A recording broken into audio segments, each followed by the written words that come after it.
Speaker sir, ఈరోజు మనందరి గర్వకారణం తెలుగు బిడ్డ, తెలంగాణ బిడ్డ, ఏకైక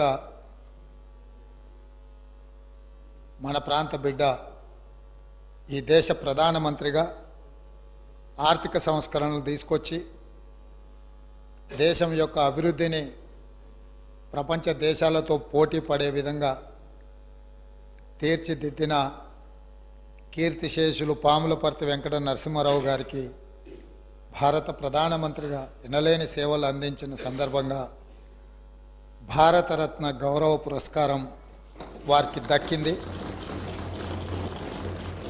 ఆలస్యమైన వారికి గౌరవం దక్కడం ఈ దేశ ప్రజలందరికీ కూడా గర్వకారణం.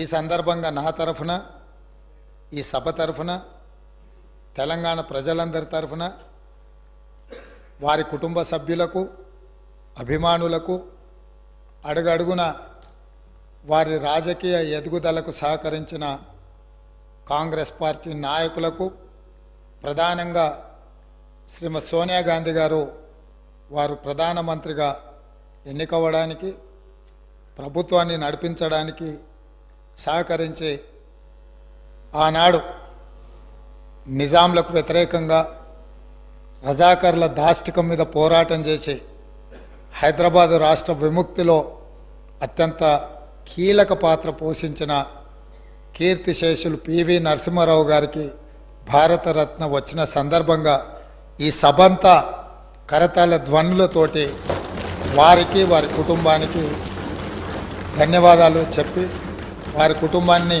మనస్ఫూర్తిగా అభినందిస్తున్నా. ఇది మన అందరికీ గర్వకారణం. ఈ సభ ద్వారా వారికి అభినందనలు తెలియజేస్తున్నా అధ్యక్ష.